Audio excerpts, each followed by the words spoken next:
वैया कनस्ताइन। Thank you जनाब speaker.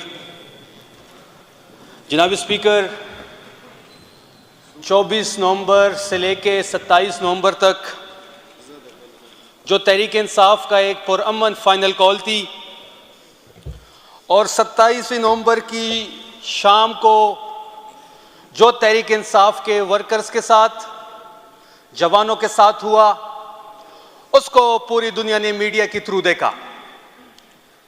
जनाब स्पीकर, इस फ्लोर से मैं ये बात करना चाहूंगा कि यहां मेरे दाएं और मेरे बाएं जानिब जितने भी एमपीएस यहां बैठे हैं जो गवर्नमेंट बेंचेस के हैं, ये सब उस मार्च का हिस्सा थे। लेकिन जनाब स्पीकर, बदकिस्मती से तारीख में पहली दफा एक पुरअमन मार्च के शुरका पे गोलियां चलाई गई, उनके लिए स्नाइपर्स फिट किए गए और वो एक प्रॉपर प्लान के तहत हमारे लोगों को शहीद किया गया। मैं सिर्फ एक सवाल यहां करना चाहता हूं, मैं बड़ी बात करूंगा इस पे, लेकिन शुरू में मैं सिर्फ ये बात करूंगा कि आपने गोली क्यों चलाई, हमें इसका जवाब चाहिए। हम पुरअमन लोग थे, हम पेशावर से चलते हैं, कोई साउथ से आता है, मालाकंड से आता है, हजारा से हमारे काफले आते हैं, गिलगित से लोग आते हैं, पूरा पाकिस्तान आता है। हम डी चौक पहुंच जाते हैं जनाब स्पीकर, और डी चौक पहुंचने तक एक गमला नहीं टूटा। जब मैं 26 नंबर पे था, रात के कोई 12:30-1 बजे, मैं खुद उसको लीड कर रहा था और मैं कंटेनर्स हटा रहा था गाड़ियों के साथ खींच के। पहली शहादत मेरे हल्के की वहां पे हुई। मोहम्मद इलियास साहब, जो कि मेरे हल्के से बिलोंग रखते हैं, जब मुझे पता चला कि रेंजर्स की गाड़ी ने उसके ऊपर रेंजर ने गाड़ी चढ़ा दी। आप वो वीडियोस भी हमारे पास हैं कि कितनी स्पीड में रेंजर्स की गाड़ी आती है और मोहम्मद इलियास साहब के ऊपर चढ़ जाती है। उससे बढ़ के बाद जब मुझे पता चला कि इलियास साहब शहीद हो गए हैं, मैंने अपने लोगों को भेजा हॉस्पिटल। हमें 13 घंटे बाद लाश दी गई। शहीद की लाश हमें 13 घंटे बाद दी गई। उसके भाई सफीर को मैंने बुलाया। सफीर को कभी एक पुलिस वाला एक साइड पे लेके जा रहा है, कभी इदारों वाले दूसरी साइड पे लेके जा रहे हैं। आखिर में एक स्टैम्प पेपर लेके आते हैं और उस स्टैम्प पेपर पे ये लिखा होता है कि आप ये साइन कर दें कि आपका तहरीक इंसाफ से कोई ताल्लुक नहीं था। आफरीन और सफीर साहब पे, उसने वहां पे भी इमरान खान जिंदाबाद का नारा लगाया, जबकि उसके भाई की शहीद की बॉडी पड़ी हुई थी। तो जनाब स्पीकर, अभी भी हमारे लोग मिसिंग है, लोग हमारे मिसिंग है। गिरफ्तार अलग से हमारी हुए हैं, शहीद अलग से हुए हैं, और स्टेट अभी भी हमारे अगेंस्ट एक प्रोपेगेंडा कर रहा है। जनाब स्पीकर, मैं आपको 27 नवंबर की रात की कहानी बताता हूं, क्योंकि मैं खुद ऐनी शाहिद था वहां पे कि जब हम पहुंचते हैं तो 6 बजे से लाइट्स बंद हो जाती हैं और वो लाइट दोबारा ऑन हो जाती है और 8:30-8 के करीब दोबारा लाइट्स बंद कर देते हैं। वहां पे एटीएम मौजूद थे, वहां पे मेट्रो बसेस के स्टेशन मौजूद थे, वहां पे दुकानों मौजूद थी जहां पे इलेक्ट्रॉनिक्स और बाकी अशिया थी। कोई एक पत्ता भी नहीं टूटा और 8:30 बजे के करीब अंधाधुंध फायरिंग की जाती है। जनाब स्पीकर, हमारे घरों में तो मातम है, केपीके में इस वक्त मातम है, हमारे लोग शहीद हुए हैं। कोई इस तरह परिंदों को भी नहीं मारता जिस तरह इन्होंने हमारे लोगों को छलनी किया है। क्या एक सरकारी नौकरी इतनी इंपॉर्टेंट होती है? क्या आप हर एक हुक्म बजा लाएंगे? क्या ये ना, अल्लाह, मैं अल्लाह से दुआ करता हूं कि अल्लाह ना करे, लेकिन जिन्होंने गोलियां चलाई, जिसके हुक्म पे ये गोलियां चली, अल्लाह करे जिस तरह इन्होंने लोगों के बच्चे मारे हैं, यही एहसास से वो भी गुजरे, ताकि उनको एहसास हो कि एक बच्चे को आप 17-18 साल 30 साल तक बड़ा करते हैं तो कितनी मुसीबत एक वालिद और एक मां गुजारती है। और उससे बढ़ के जब ये कहानी बड़ी मशहूर भी है सोशल मीडिया पे कि हमारे एक शहीद के जेब से 570 रुपए निकले, छन्ने के उससे पैकेट निकला और उसके फोन पे 41 मिस कॉल आई हुई थी। जो नंबर सेव था वो प्यारी अम्मी के नाम से सेव था। 41 मिस कॉल्स, क्या गुजरी होगी उस माँ पे? क्या हम कोई इसराइल से आए थे? क्या हम इंडिया से आए थे कि हम ये फतह करने जा रहे थे? अगर इस मुल्क में पुरअमन एहतजाज करने का हक हमसे छीना जाता है तो लोग बंदूक उठाएंगे। कुरम की मिसाल आपके सामने है, बलोचिस्तान की मिसाल आपके सामने है। वहां पे लोगों से पुरअमन एहतजाज का हक ये छीनते हैं तो लोग बंदूक उठाने पे मजबूर हो जाते हैं। जनाब स्पीकर, हमें रात के अंधेरे में मारा गया है, हराया नहीं गया, हमें मारा गया है और इंशाल्लाह हम वापस आएंगे और भरपूर जोर से, भरपूर ताकत से और भरपूर कुव्वत से आएंगे। जनाब स्पीकर, इससे बढ़ के पुरअमन एहतजाज क्या होगा कि सामने से गोलियां चल रही है और हम निहत्ते हैं। वैसे जब मैं एहतजाज के लिए जाता हूं या जो कोई भी, ये हमारी 8वां एहतजाज था, तो हमारे साथ, सबके साथ जो गवर्नमेंट की तरफ से गनर दिए गए हम साथ लेके चलते हैं। उस सुबह मुझे अपना गनर कहता है कि जी मुझे कॉल आई हुई है और मैं आपके साथ सफर नहीं कर सकता। तो मैंने उनको कहा जी बिल्कुल आप सफर ना करें। तो हम उस दिन बिल्कुल निहत्ते थे, ना हमारे पास कोई गनर था, ना हमारे पास लोगों के पास कोई असला था। हम सिर्फ और सिर्फ कायद इमरान खान की रिहाई के लिए एक पुरअमन एहतजाज कर रहे थे।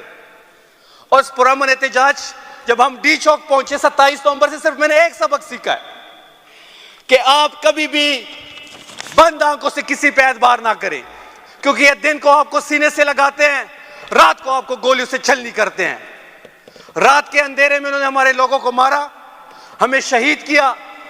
हजारों लोग हमारे अभी भी मिसिंग, और हमें डर है कि जो हमारे लोग मिसिंग है, हम सबके पास उसकी लिस्टें हैं कि जो लोग हमारे पास मिसिंग है, अगर अल्लाह ना करे उसमें से इन्होंने बाद में किसी को शहीद किया तो ये वो आग है जो बड़ा कुटी की, जो किसी के कंट्रोल में नहीं होगी। और हम इस निजाम की ईंट से ईंच बढ़ा देंगे, हमें कोई परवाह किए बगैर इस निजाम की हम ईंट से ईंच बजाएंगे अगर इमरान खान की जिंदगी को कुछ हुआ या हमारे मिसिंग कारकुनों को कुछ हुआ। जनाब स्पीकर, आखिर में जिस तरीके से पख्तूनों ने कुर्बानी दी है, जिस तरीके से पख्तून नौजवान अपने कायद के नाम पे कुर्बान हुआ है, और ये पाकिस्तान का वाहिद लीडर है कि लोग उस पर जान भी देते हैं। पाकिस्तान का वाहिद लीडर इमरान खान है जिस पे लोग अपनी जान की कुर्बानी देते हैं। और हमारे जितने भी शोहदा है जनाब स्पीकर, उन सब ने सीने पे गोली खाई है, कोई नहीं भागा, किसी ने पीठ पे गोली नहीं खाई। वो मिस्टर डेंटोनिक अता तारड़ साहब, वो कहते हैं कि जी जूते छोड़ के भाग गए हैं। जूते छोड़ना बेहतर है मुल्क छोड़ने से बेहतर है। आपके लीडर ने तो मुल्क छोड़ा था। आप तो जब भी सख्ती आई थी आप अपने अवाम को छोड़ के भाग जाते हैं। और अता तारड़ साहब, मैं आपको वार्न कर रहा हूं कि जिस दिन आपका तहरीक इंसाफ के किसी कारकुन से मुकाबला हुआ, हम आपकी पैंट उतार के KPK लाएंगे इंशाल्लाह। पर अभी भी वो गलत बयानी कर रहा है मीडिया पे बैठ के, और वो ये समझता है क्योंकि फिरौन को भी ये शायद ये वो था कि वो जुल्म करके अपनी बादशाह बचा लेगा, लेकिन नहीं बची। यजीद का भी एक मुतालबा था कि आप सर झुका दें, लेकिन हुसैन ने सर नहीं झुकाया। हम उसके मानने वाले हैं, हम इस जुल्म के खिलाफ खड़े हैं और खड़े रहेंगे। और अगर ये चाहते हैं कि ये हमें गवर्नर राज का कहेंगे कि हम गवर्नर राज लगा देंगे, किसी में हिम्मत है अभी गवर्नर राज लगाए, किसी में हिम्मत है लगा के दिखाए गवर्नर राज। हमने 9 मई में इनका मुकाबला किया है, हमने फौज का मुकाबला किया, हमने रियासत के हर इदारे का मुकाबला किया है, हमारे घरों पे रेड्स हुए हैं, हमारी फैमिलीज को उठाया गया है, हमारी गाड़ियां तोड़ी गई हैं। ये हमें गवर्नर राज से डराते हैं। हिम्मत है तो लगाए गवर्नर राज। और मैं देखता हूं कितने नारे कौन लगाते हैं गवर्नर राज इस सूबे में। हमें गवर्नर राज से कोई ना डराए। और आखिर में मैं अपने गवर्नमेंट को कहूंगा कि जो हमारे शोहदा हैं, इनके लिए हुकूमत एक KP हुकूमत शहीदी जमहूरियत का अवार्ड का ऐलान करे। जिस तरह फौज के शोहदा को अवार्ड दिए जाते हैं, इसी तरह हमारे शोहदा को सिविलियन अवार्ड दिए जाए, तमगी दिए जाए, क्योंकि उन्होंने जमहूरियत के लिए, इस मुल्क में रूल ऑफ लॉ के लिए, इस मुल्क में कानून और आइन की हुक्मरानी के लिए अपनी जानी दी। इंशाल्लाह जितने भी हमारे शहीद हैं हम उनके साथ खड़े हैं। और हम ये पैगाम दे रहे हैं कि अगली बार हम भरपूर ताकत से आएंगे। और ये जो स्नाइपर्स जो फायरिंग इन्होंने की, अगर खुदा ना खास्ता हमने हथियार उठा लिए तो फिर क्या होगा, हमें ना मजबूर किया जाए। और जो पॉलिटिकल पार्टीज, मैं अमल वली साहब की बात करूंगा, वो कहते हैं कि तहरीक इंसाफ पे पाबंदी लगाई जाए। अब बलोचिस्तान से एक सेनेटर कहता है कि पख्तूनख्वा में पीटीआई की हुकूमत है, उस पर पाबंदी लगाई जाए। पहले तो उसको शर्म आनी चाहिए कि आप बलूचिस्तान से सेनेटर मुंतखब हुए हैं, आपको क्या हक है पख्तून की बात करने पे। वो ये कह रहे हैं कि पीटीआई पर पाबंदी लगाई जाए। अब उनको पीटीआई पर पाबंदी का मकसद नहीं है, वो बेचारे पीटीआई से जीत नहीं सकते। 3 दफा उसके घर में उनको हराया हमने। ये इफ्तिखार बैठे हुए मेरे राइट पे, ये इफ्तिखार बैठा है, इसने आजाद हैसियत में उसको हराया है। हमारे ऊपर, हमारी पार्टी पे तो पाबंदी थी 9 मई को, किसी के गोभी निशान था, किसी का बैंगन था, किसी की चारपाई थी।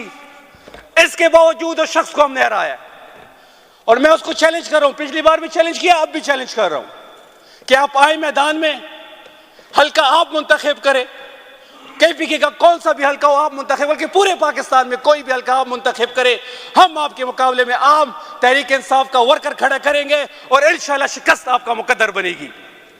आखिर में जनाब स्पीकर,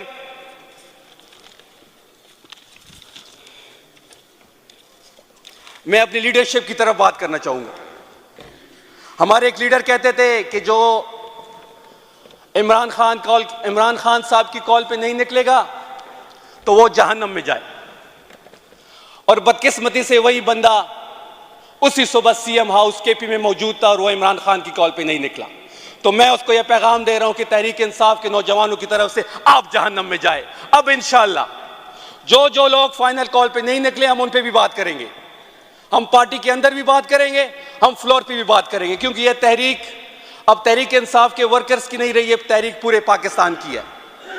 और जो लोग तहरीक इंसाफ के अंदर रह के इस तहरीक का हिस्सा नहीं बने, हम उनके नाम लेंगे, हम उनके नाम अपने पार्टीज की मीटिंग्स में भी लेंगे, फ्लोर पे भी लेंगे, क्योंकि तहरीक इंसाफ ने अपने शोहदा दिए हैं, 100 से ज्यादा शोहदा हमने दिए हैं। अगर कोई इस कॉल पे भी नहीं निकला तो उससे हम और क्या उम्मीद रखें। इंशाल्लाह हमारे जो 100 शोहदा हुए हैं, इनके लिए हम अवार्ड्स का ऐलान भी करेंगे और हम अपने शहीदों के साथ खड़े हैं। इंशाल्लाह इनका खून रायगा नहीं जाएगा।